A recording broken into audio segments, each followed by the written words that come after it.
and WUVR. Let's connect the dots on heating our home and just providing energy for New Hampshire. It was about 20 years ago that the New Hampshire legislature encouraged the growth of green energy. And green energy in our part of the world would be some biomass or wood chip power generation. A number of plants opened up in the North Country, and they're kind of in a tough spot right now because you've heard us talking about the Northern Pass project that would bring cheaper hydroelectric power out of Quebec through New Hampshire. You got to build the lines transfer station in Franklin. People are saying, look at that, 1,200 jobs, at least doubling the tax rolls in Franklin. But if you're one of these companies that has formed one of these plants that is doing power generation through wood chips, you need to get a contract from PSNH. Well, there's PSNH, part of the Northern Pass project. So what happens to the wood chip power plants? Let's find out now from somebody who operates one of those plants. Mike O'Leary is the plant operator at the Bridgewater plant in Ashland, New Hampshire. Mike, good morning. Welcome to WNTK. So does Northern Pass put you out of business and put people on the street and the unemployment lines?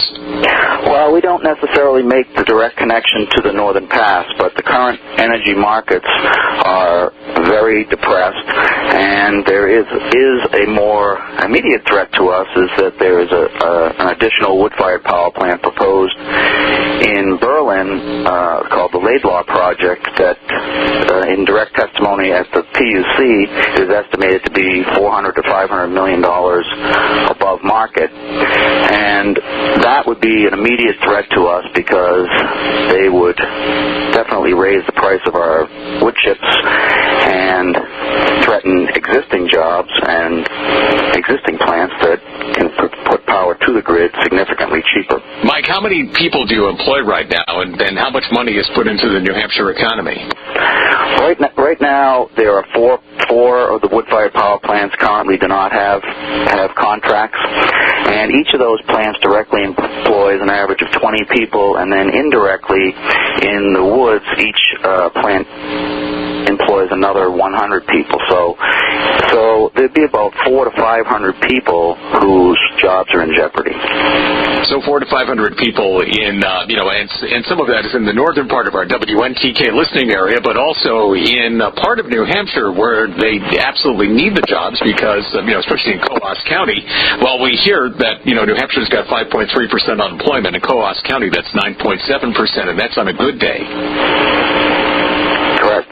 So that's going to be difficult.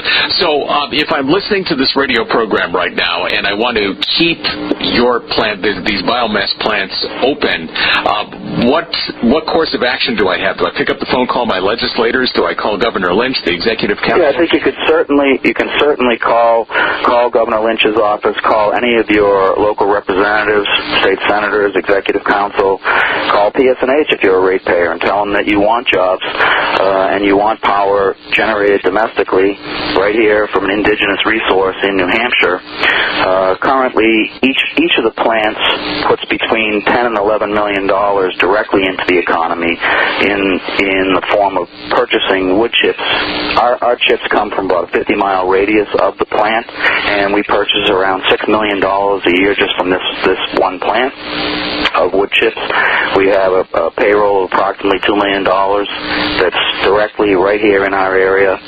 18 out of 19 of our employees own their own homes, and so these are real people, real New Hampshire people, real New Hampshire jobs. They're not jobs that are on the drawing board that are threatened today, not 3 years from now. Where does the status of the contract negotiations with PSNH stand? Because I know your power contracts have expired. Has PSNH said, yeah, we want to do this, but we have some other things on our plate first of all?